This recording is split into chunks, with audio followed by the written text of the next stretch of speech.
Bienvenue dans le module d'enquête du navigateur autochtone sur le devoir de vigilance en matière de droits humains et d'environnement et sur les droits des peuples autochtones. L'exercice du devoir de vigilance en matière de droits humains et d'environnement est le processus par lequel les entreprises, premièrement, recensent, c'est-à-dire procèdent à une évaluation globale des activités, des chaînes d'approvisionnement et des relations commerciales sur les risques en matière de droits humains. Deuxièmement, préviennent, c'est-à-dire prennent des mesures anticipatives pour éviter de causer les risques recensés ci-avant ou d'y contribuer. Troisièmement, atténuent, c'est-à-dire réduisent la gravité ou la probabilité des incidences négatives en cas d'impossibilité de prévention totale. Et enfin, rendent compte des incidences négatives effectives et potentielles de leurs activités sur les droits humains et l'environnement, c'est-à-dire garantissent la transparence et la responsabilité grâce au suivi, à la publication de rapports et à la diffusion d'informations concernant les moyens mis en œuvre pour remédier aux risques liés aux droits humains et à l'environnement. Au cours de ce processus, il est important de prendre en considération les incidences négatives effectives et potentielles. Il peut s'agir des atteintes déjà causées par les activités ou les relations commerciales d'une entreprise, mais aussi de celles susceptibles de survenir à l'avenir, si elles ne sont pas correctement gérées ou traitées. Un exemple d'incidence négative effective sur les droits humains pourrait être le déplacement forcé d'une communauté en raison de l'acquisition de terres pour un projet minier. Des incidences négatives potentielles sur les droits humains pourraient être causées par l'expansion des activités d'une entreprise dans une région où la législation du travail est insuffisante, entraînant ainsi un risque d'exploitation. La responsabilité des entreprises est anticipative et continue. Le terme anticipatif signifie que l'exercice du devoir de vigilance en matière de droits humains et d'environnement ne devrait pas se limiter à réagir aux reportages des médias ou aux rapports des ONG. Il devrait au contraire être mis en œuvre de manière systématique et régulière tout au long des activités de l'entreprise. Le terme continu signifie que l'exercice du devoir de vigilance en matière de droits humains et d'environnement ne se limite pas à la période précédant l'établissement d'une relation commerciale ou le lancement d'un projet. Il s'agit plutôt d'un processus continu qui s'étend sur toute la durée de vie d'un projet. Le devoir de vigilance en matière de droits humains et d'environnement s'applique à l'ensemble des activités et de la chaîne de valeur d'une entreprise. Autrement dit, il concerne aussi bien les relations commerciales directes, telles que celles établies avec les fournisseurs, que les relations commerciales indirectes, telles que les relations établies avec les fournisseurs d'un fournisseur. Les relations commerciales en amont et en aval de l'entreprise sont couvertes, c'est-à-dire celles liées aux activités qui ont eu lieu avant qu'un produit ne parvienne à l'entreprise et aux services qui alimentent les activités de l'entreprise, ainsi que celles qui ont lieu après que le produit ait quitté le contrôle direct de l'entreprise, depuis l'approvisionnement en matières premières jusqu'à l'utilisation finale et la fin de vie du produit. Le devoir de vigilance en matière de droits humains et d'environnement s'appuie sur le concept de devoir de vigilance en matière de droits humains, introduit dans les principes directeurs des Nations Unies relatifs aux entreprises et aux droits de l'homme, aussi connus sous le nom de principes directeurs des Nations Unies, que nous allons maintenant examiner. Le système des Nations Unies a reconnu que les activités des entreprises peuvent avoir de graves répercussions sur les droits humains, en particulier pour les personnes en situation de vulnérabilité, notamment les peuples autochtones. Les États ont l'obligation d'empêcher et de réparer ces préjudices, et les entreprises ont la responsabilité de respecter les droits humains tout au long de leurs activités. Ce principe est énoncé dans les principes directeurs des Nations Unies relatifs aux entreprises et aux droits de l'homme, tel qu'approuvé par le Conseil des droits de l'homme des Nations Unies en 2011. Les principes directeurs des Nations Unies reposent sur 3 piliers fondamentaux. Premièrement, l'obligation incombant à l'État de protéger les droits humains. Les États doivent prendre des mesures pour empêcher les atteintes aux droits humains commises par les entreprises et y répondre. Par exemple, les pouvoirs publics devraient imposer aux entreprises d'obtenir le consentement préalable donné librement et en connaissance de cause, aussi connu sous l'abréviation CPLCC, des communautés autochtones avant d'autoriser le lancement d'un projet minier sur leurs terres. Deuxièmement, la responsabilité incombant aux entreprises de respecter les droits humains. Les entreprises devraient éviter de causer des atteintes aux droits humains ou d'y contribuer et doivent agir de manière responsable tout au long de leurs activités.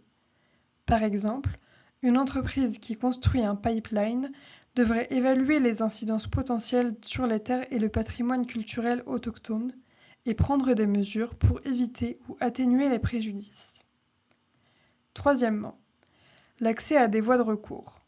Les personnes touchées par les préjudices liés aux activités des entreprises doivent avoir accès à la justice et à des recours efficaces. Par exemple, si une communauté autochtone est déplacée en raison d'un projet de développement, elle devrait pouvoir demander une indemnisation ou la restitution de cette terre dans le cadre d'un processus équitable et accessible.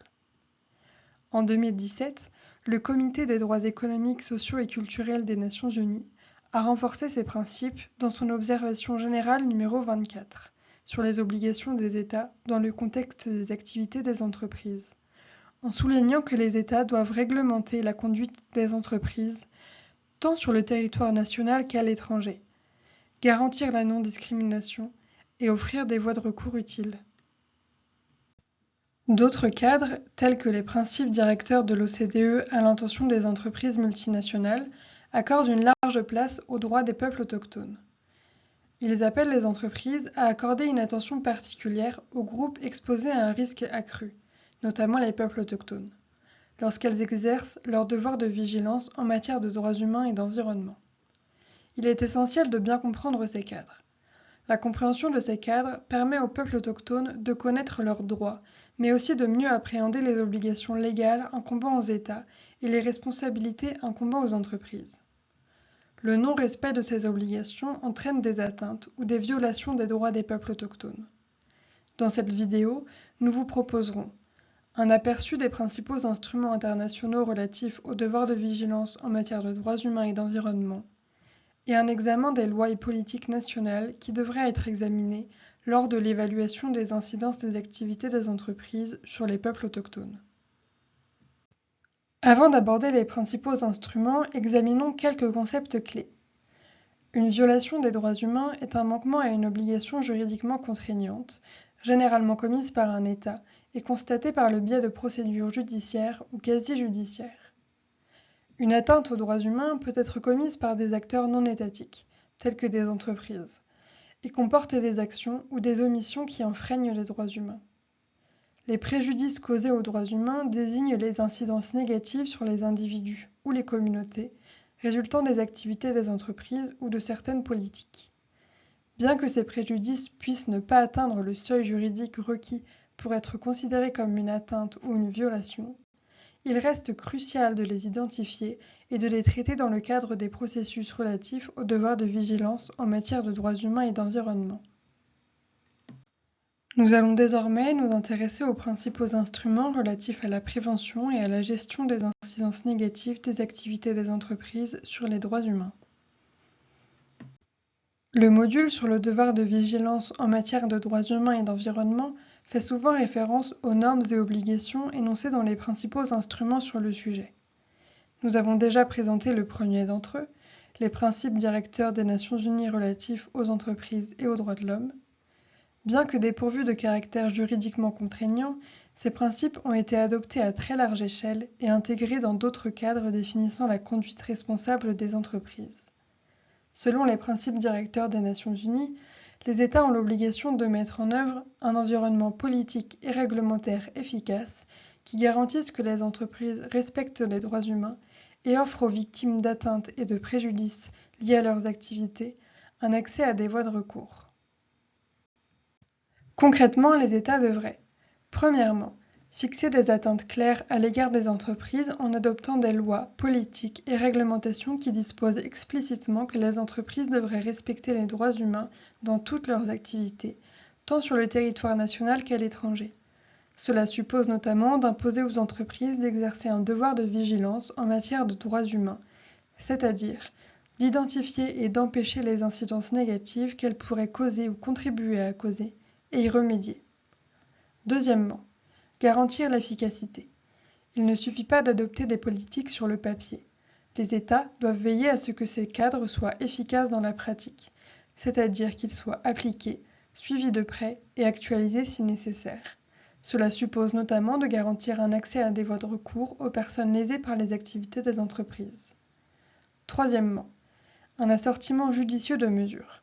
Les principes directeurs des Nations Unies recommandent un assortiment judicieux de mesures contraignantes et volontaires, nationales et internationales. Par exemple, certains pays ont introduit des lois sur le devoir de vigilance en matière de droits humains, qui obligent les entreprises à évaluer et traiter les risques dans leur chaîne d'approvisionnement. Ces lois contribuent à rendre l'environnement réglementaire plus solide et plus conforme aux normes internationales. Quatrièmement, donner accès aux mécanismes suivants. Les mécanismes judiciaires, tribunaux et systèmes juridiques permettant d'intenter des poursuites ou de déposer des plaintes. Les mécanismes administratifs, organismes publics ou agences gouvernementales qui peuvent enquêter sur les plaintes ou faire respecter les réglementations. Les mécanismes législatifs, lois qui créent des droits et des recours, tels que des indemnisations et des sanctions. Et enfin, veiller à ce que les systèmes soient efficaces, c'est-à-dire accessibles, équitables et aptes à produire des résultats concrets pour les personnes ou les communautés concernées. Outre ces obligations incombant aux États, toutes les entreprises devraient exercer un devoir de vigilance en matière de droits humains, puisque c'est ainsi qu'elles traduisent concrètement leur responsabilité de respecter les droits humains. Mais qu'est-ce que cela signifie concrètement ? Cela signifie que les entreprises devraient évaluer les incidences de leurs activités sur les droits humains, prendre des mesures pour prévenir ces incidences et y remédier, suivre de près l'efficacité de ces mesures, communiquer ouvertement sur leurs actions et les enseignements tirés, et enfin proposer des mesures correctives lorsque leurs activités ont causé ou contribué à causer un préjudice. Cela peut impliquer des mesures telles que présenter des excuses ou reconnaître le préjudice, indemniser les personnes touchées, modifier leurs pratiques afin de prévenir tout préjudice à l'avenir. Ce processus revêt une importance particulière pour les peuples autochtones.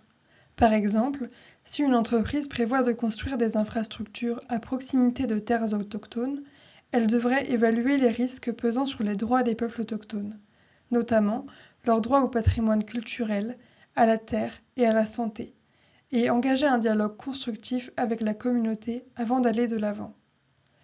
Les entreprises ont la responsabilité de prendre ces mesures, qu'il existe ou non dans le pays de leur siège social ou celui de leur activité, une loi leur imposant d'exercer un devoir de vigilance en matière de droits humains.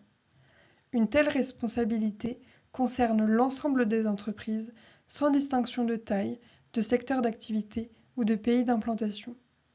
Toutefois, le degré de complexité de ce processus dépend de plusieurs facteurs, notamment la nature et la gravité des incidences négatives potentielles sur les droits humains auxquelles les activités de l'entreprise peuvent être liées. Certains organes conventionnels des Nations Unies donnent des orientations sur les obligations des États dans le contexte des activités des entreprises.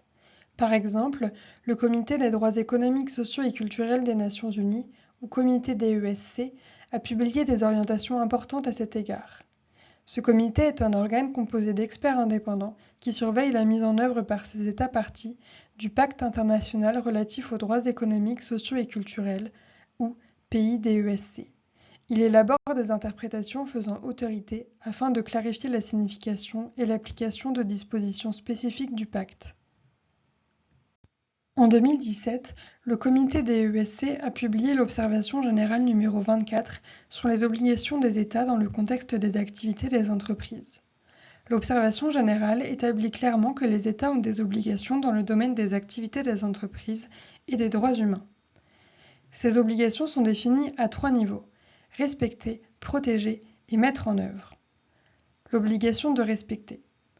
Les États ne doivent pas faire primer les intérêts des entreprises sur les droits humains sans que cela ne soit dûment justifié. Par exemple, ordonner des expulsions forcées pour faire place à des projets d'investissement sans consulter les communautés autochtones constitue une violation de leurs droits. Cette pratique est particulièrement préjudiciable lorsqu'elle affecte les valeurs culturelles et les terres ancestrales. L'obligation de protéger. Les États doivent prévenir activement les atteintes aux droits humains liées aux activités des entreprises. Pour ce faire, ils doivent adopter des lois, des politiques et d'autres mesures visant à garantir que les entreprises ne portent pas préjudice aux droits des personnes et offrir des voies de recours en cas de préjudice. Par exemple, les pouvoirs publics devraient appliquer des réglementations environnementales visant à prévenir la pollution des cours d'eau utilisés par les communautés autochtones pour leur approvisionnement en eau potable et pour la pêche. L'obligation de mettre en œuvre. Les États doivent prendre des mesures pour promouvoir et soutenir la jouissance des droits en utilisant toutes les ressources disponibles.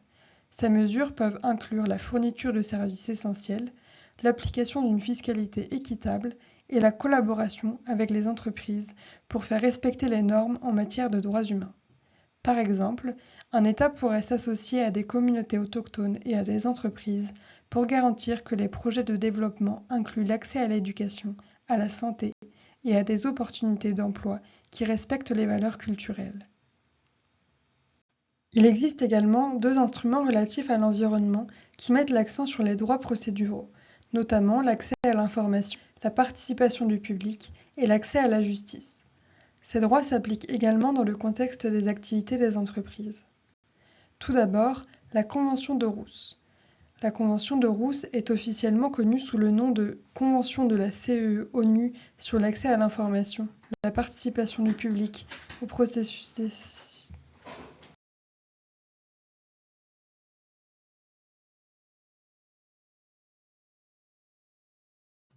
Nous allons désormais nous intéresser aux lois et politiques relatives à la prévention et à la gestion des incidences négatives des activités des entreprises sur les droits humains. Premièrement, les plans d'action nationaux sur les entreprises et les droits humains, aussi désignés par l'abréviation PAN-EDH. Depuis l'adoption en 2011 des principes directeurs des Nations Unies relatifs aux entreprises et aux droits de l'homme, aussi connus sous le nom de principes directeurs des Nations Unies, les principaux acteurs, notamment le Conseil des droits de l'homme des Nations Unies, l'Union européenne, le Conseil de l'Europe et les institutions nationales des droits humains, ont appelé les gouvernements à élaborer des plans d'action nationaux sur les entreprises et les droits humains. Pour les peuples autochtones, ces plans constituent une occasion importante de veiller à ce que les droits des peuples autochtones soient pris en compte dans les lois et politiques nationales qui encadrent les activités des entreprises, plaider en faveur d'une participation significative à l'élaboration et à la mise en œuvre des cadres réglementaires applicables aux entreprises, et de faire pression en faveur d'une protection renforcée contre les préjudices causés aux droits humains et à l'environnement par les activités des entreprises sur les terres et territoires autochtones. Par exemple, le projet de plan d'action national de la Malaisie sur les entreprises et les droits humains pour la période 2025-2030 comprend un engagement à mettre en œuvre la DNU-DPA et des garanties juridiques pour les défenseurs des droits des peuples autochtones. Deuxièmement, les lois sur le devoir de vigilance en matière de droits humains. De plus en plus d'États adoptent des lois imposant aux entreprises de rendre compte des incidences de leurs activités et de leur chaîne d'approvisionnement au niveau mondial sur les droits humains et l'environnement. Ces lois obligent généralement les entreprises à identifier et évaluer les risques en matière de droits humains et d'environnement dans le cadre de leurs activités et de leur chaîne de valeur, empêcher et atténuer des incidences négatives et y remédier, engager un dialogue avec les parties prenantes telles que les communautés et les travailleurs et travailleuses concernés, rendre compte des efforts déployés en matière de devoir de vigilance, mettre en place des mécanismes de réclamation et garantir l'accès à des voies de recours, et enfin assumer la responsabilité légale liée aux préjudices causés par l'absence d'exercice approprié du devoir de vigilance. Ces lois sont importantes pour les peuples autochtones, car elles imposent aux entreprises d'évaluer les risques pesant sur les droits, terres et cultures autochtones. Par exemple, la loi norvégienne sur la transparence fait explicitement référence aux instruments internationaux relatifs aux droits humains, notamment la DNU-DPA. Troisièmement, les politiques, plans, lois et cadres sectoriels. Lorsqu'on évalue les incidences des activités des entreprises sur les droits humains et l'environnement, il est important d'aller au-delà des lois générales et de tenir compte des mesures spécifiques à chaque secteur en particulier ceux qui affectent les territoires, ressources et modes de vie des peuples autochtones. Ces mesures sectorielles risquent sans doute de concerner certains secteurs d'activité, notamment l'exploitation minière, le pétrole et le gaz, l'énergie, l'exploitation forestière, l'agriculture à grande échelle, la pêche, les parcs et les zones protégées, le tourisme, les projets d'infrastructures tels que les routes et les ports. Ces mesures peuvent prendre de nombreuses formes, telles que des lois sur le développement des infrastructures, des codes forestiers, des réglementations sur la pêche, des politiques touristiques ou même des pannes EDH. Ces questions sont importantes pour les peuples autochtones, car ces cadres sectoriels peuvent intégrer ou non des garanties en matière de droits humains et d'environnement. Certains ignorent la question des droits des peuples autochtones, tandis que d'autres offrent des mesures de protection et des possibilités de participation.